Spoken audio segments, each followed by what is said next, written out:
For years now, lost media has been a hot topic on the internet. Typically, people have their favorite pieces, typically well-known pieces like Hitogata, Clockman, or Metropolis. Still, there are many more pieces that, while not as well known, deserve not only equal time in the spotlight, but just as much chance to be found. These are those pieces. This is lesser-known lost media. Welcome back to the channel, everybody, and welcome to volume 54 of Lesser Known Lost Media, the show where we talk about lost media that just doesn't get as much talk on YouTube as it should.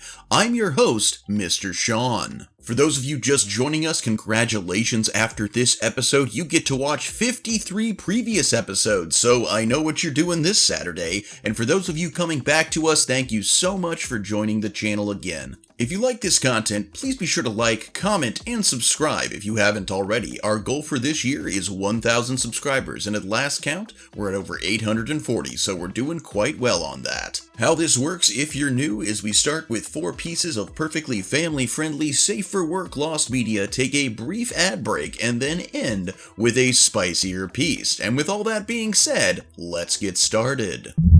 Coming in at number 1 today, we have Collision in Korea Wrestler Sketches, Lost North Korean Pencil Sketch Portraits of Professional Wrestlers from 1995. Now, if for some reason you're unaware, North Korea is a crazy little country run by a family of dictators that the US really doesn't get along with. But from the 28th to the 29th of April 1995, the professional wrestling event Collision in Korea, officially known as Pyongyang International Sports and Culture Festival for Peace, took place. Jointly produced by New Japan Pro Wrestling, the NJPW, and World Championship Wrestling, the WCW, it was hosted in the May Day Stadium in Pyongyang, North Korea. Prior to the event, wrestler Scott Norton, among others, visited a street bazaar where each of them were given a pencil sketch portrait as gifts by the sketchers. Now, the majority of the wrestlers and crew members of the event did not have a great stay in North Korea. Several incidents occurred that left some in severe trouble with North Korean officials. For example, the WCW president, Eric Bischoff, was admonished by his attaché by going on a run without informing anyone, resulting in many civilians being terrified of him. Also, Scott Norton phoned his wife at the hotel after 2 days in the country, and his negative comments surrounding his time in North Korea were not well received by the North Korean officials. They took him to a room where he was warned not to say anything negative about the country, with future phone conversations being forbidden. While he did note in his autobiography how terrified he was concerning that interrogation, he also noted in his autobiography, Strong Style, the time he and Chris Benoit visited a street bazaar escorted by 2 armed military personnel. He encountered a few people sketching pencil portraits of all the wrestlers that came by. When it was time for him and Benoit to leave, the sketchers gave him a drawing of himself as a gift, with Norton being moved by this. It is unknown how many of these drawings were created. So where are they now? Well, Norton's comments help confirm the existence of the sketches, however none have publicly resurfaced, with most presumably remaining in the ownership of the wrestlers themselves. It remains to be seen whether any of them will be publicly released. Now, I'm not a wrestling fan myself, but I know a lot of people love wrestling and they love all kinds of memorabilia concerning wrestling. I mean, I have several friends who have as many wrestling collectibles as I have like nerdy collectibles. So the fact that like these sketches are out there somewhere would make them a prized collection piece for someone, as not only are they one of a kind, but they're also from North Korea. I mean, not much comes into the US from there, right? This piece is interesting to me because it's something that we know exists that is lost, and it's so obscure, but yet it would be, some people would covet the finding and collecting of this so much because, you know, again, wrestling is a fandom like anything else, so the rarity, the obscurity, and the North Korea connection definitely earned this piece a place on this list. At number 2, we have Man at the Crossroads, lost mural painting of Mexican artist Diego Rivera from 1933. The man controller of the universe, or El Hombre Controlador del Universo, is a mural by famous Mexican painter Diego Rivera. It is one of the artist's most recognized murals, portraying a contrast between the two most important political ideologies of the time, capitalism and communism. Today, the mural is in the Palacio de Bellas Artes in Mexico City, where it has remained since 1934.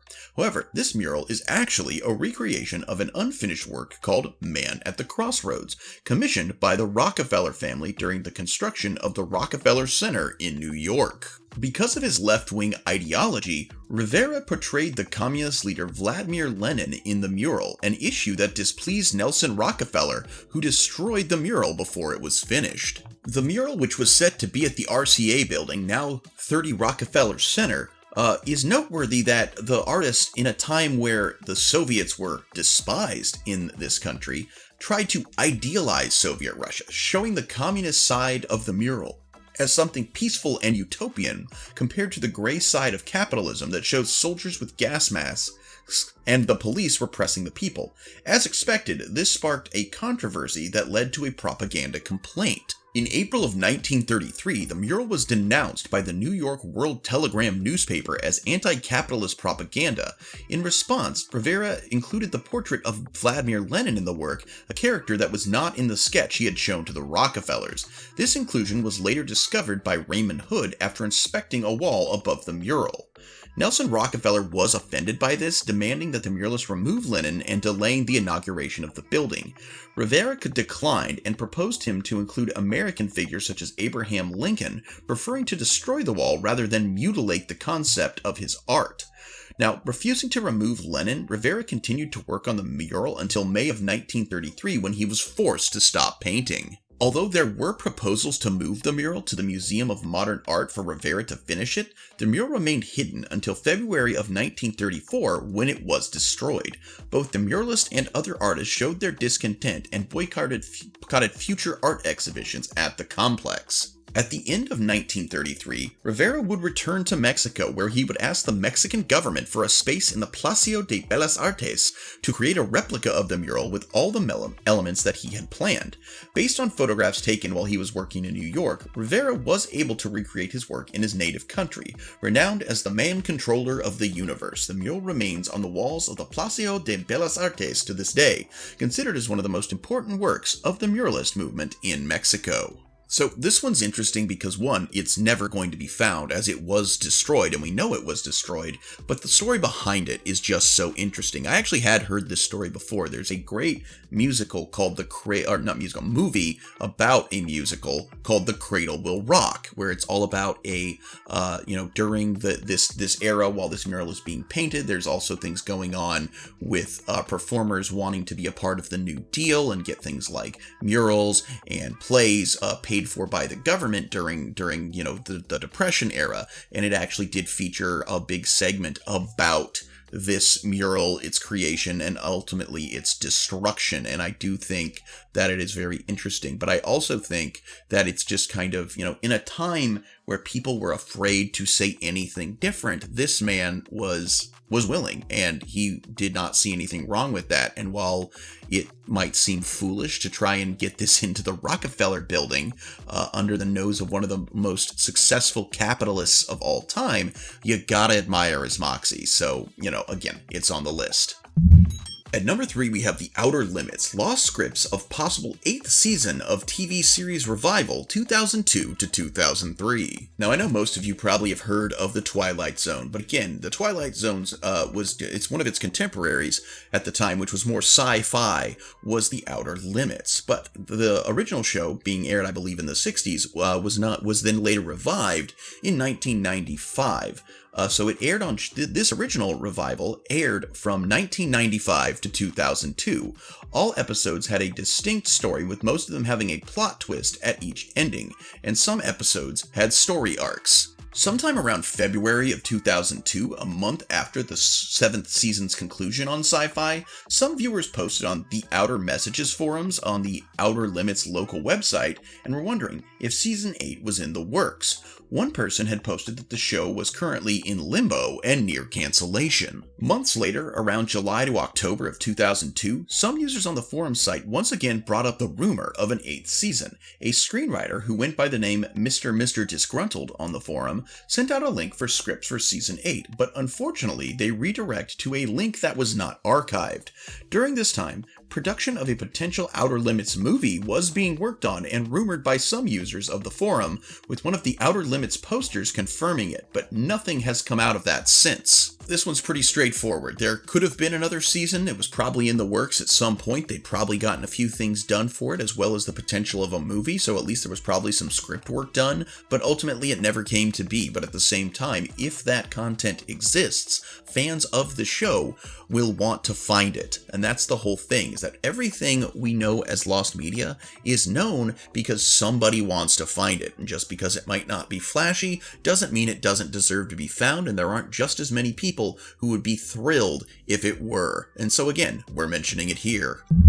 At number 4, we have Code Lyoko, partially found production material for a French animated TV series from 2003 to 2007. Code Lyoko was a French animated cartoon television series that was dubbed into various other languages that ran on Cartoon Network between 2004 and 2007.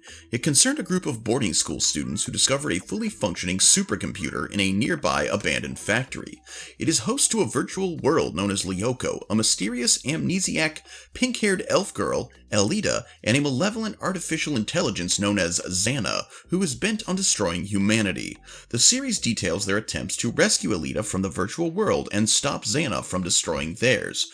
3 Bibles from the show are confirmed to exist, one created for the first season, one made for the second, and one from after the 4th.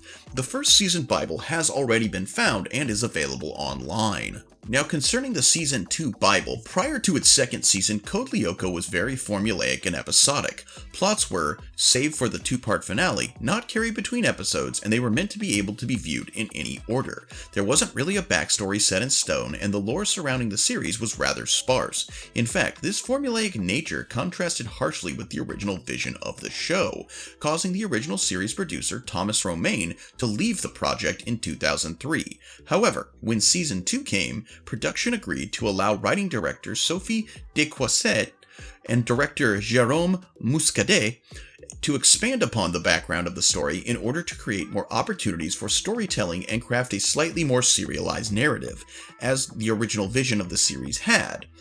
In this quote, writing director Sophie Desquosset, I don't know how to say French names, I apologize, talks about the circumstances surrounding the creation of the Season 2 Bible. To quote, "In the literary Bible for Season 1, Elida was supposed to be an artificial intelligence created by Franz Hopper, and not a human being. Why did you decide to change this when you rewrote the backstory after Season 1? And her response was, "Well, when I arrived on the series, there wasn't really a backstory. Nobody had written in detail what had happened to FH and the supercomputer before Jeremy and the group reactivated it. This concept was very minimal, so Jerome and I, in agreement with production, decided to flesh out the backstory to generate more possible stories." Now, as I mentioned before, there were 3 Bibles confirmed to have been created. So far, we only have 1. And concerning the Season 4 Bible, here is this quote. "Code Lyoko was no longer just a cartoon, but a franchise with potential success. Rather than a repetitive season, like Season 1 was, Season 2 revolved around a scenario. Sophie Desquosset and Jérôme Muscadet then changed the literary Bible we talked about before. They created the entire series background. To put it simply, they invented the origin of Lyoko. Everything was created at that time. The literary Bible wouldn't change again until the end of Season 4. But why change the Bible after the end of the series? There were many future plans for the franchise. After its conclusion, an official marketing PDF was found by fans, which went into a fair bit of detail about its potential future. There were 3 different projects in the pipeline. The first was an extended epilogue to send off the series. The second was a television series/film, not entirely sure which, set after a 2-year time skip, with the protagonists now seniors in high school and battling the shady secret organization that hunted the supercomputer's original creator, which was only hinted at that in the original series. The third was merely a prototypical stage of what would eventually become the live-action Code Lyoko evolution. As of now, no copies of the two confirmed Lost Bibles have surfaced, and it is unknown how CodeLyoko.fr came into possession of the Season 1 Bible. Now personally, I've never seen Code Lyoko, however my wife was a big fan of the series back in the day, and I know that a lot of people were. So again, this kind of thing, I mean, it's called a Bible, right? So it's kind of like almost a holy grail for fans of the series, and it's missing. So, you know, I'm sure many people would love to see this one found. Alright guys, before we get to that fifth final piece of Lost Media, I just want to take a brief second to say, hey, thanks for watching the channel. Be sure to like, comment, and subscribe. Again, help us reach that 1,000 subscribers. Also, if you are feeling generous and would like to help the channel monetarily, please consider becoming a channel member, joining the Patreon, or checking out the links to either one, make a one-time PayPal donation, or check out eBay and Mercari for my many custom miniatures and collectibles that I have for sale. Again, this channel originally started as a way for me to pitch my business, Chimera Miniatures, and it's just kind of grown into its own thing, but I am still making minis, I am still selling collectibles, so again, great way to help support the channel and add to your own collection. As far as the minis go, I have fantasy, I have sci-fi, I have spicy, and you know what, let me know in the comments which kind of minis you would like to see made in the future, and you know what, that's what I'll make. I always try to make what my audience is after. So thank you again so much for watching, and please be sure to keep watching. Let's get to that final spicy piece of Lost Media. Alright guys, so we're going to kind of bookend this video. So we started off with a wrestling piece, and our spicy piece also involves the world of wrestling. So for our fifth spicy piece of Lost Media, we have Plane Ride from Hell, lost photographs of drunk wrestler incidents in 2002. Plane Ride from Hell was a series of incidents of WWE wrestlers misbehaving on a flight on May 5th of 2002. Since the flight was delayed for an hour before takeoff, many wrestlers took to drinking while they were waiting. Among the incidents were two wrestlers, Brock Lesnar and Kurt Hennig, grappling, with Lesnar taking Hennig down and almost driving both of them through the emergency door while the flight was mid-air. Various other antics took place, such as a former wrestler, Dustin Runnels, serenading his ex-wife, former wrestler Ric Flair sexually harassing female flight attendants, and Michael Hayes having his hair cut off while he was sleeping because he sucker punched a wrestler and caused him to bleed. In an interview regarding the plane ride from hell, former wrestler Justin Credible said that paparazzi were taking multiple photos of the wrestlers and WWE officials going through customs at JFK Airport. Some of them allegedly included former wrestler Scott Hall being rolled in a wheelchair in an unresponsive state through customs. Credible only spoke vaguely about the photos, and he did not describe any instances of other pictures they took. He did, however, imply that many other photos were taken of the wrestlers and agents in different contexts. Credible says he does not know what happened to the photos, and to this date they have not surfaced online in any form. It is not known what happened to them. I'm going to take a guess, and I'm going to say that the heads of the WWE paid handsomely to keep those photos out of the papers and tabloids, and either destroyed them or have them locked securely in a vault somewhere. While people might come at me for this, come on, we all know wrestling is fake, and it does kind of play up on that, you know, oh, there's people who think it's real, but it's really fake, as kind of a way to, like, all the worried moms out there to go, no, it's not violence, it's just a sport and acting. So when violence occurs outside of the ring, that is very bad for their whole, like, no, these aren't paid thugs, these are actors and athletes. Like, no, then there's photos out that, like, oh, they're just drunken thugs who get drunk and grope flight attendants and punch each other and almost cause, could have caused a plane to crash. From a marketing standpoint, that is a death sentence. So again, it would not surprise me if they did anything in their power to keep these from hitting the tabloids. Still, we are a culture that loves seeing our heroes at their worst, so I'm sure wrestling fans would love to see these photos if they still exist and if they are ever found.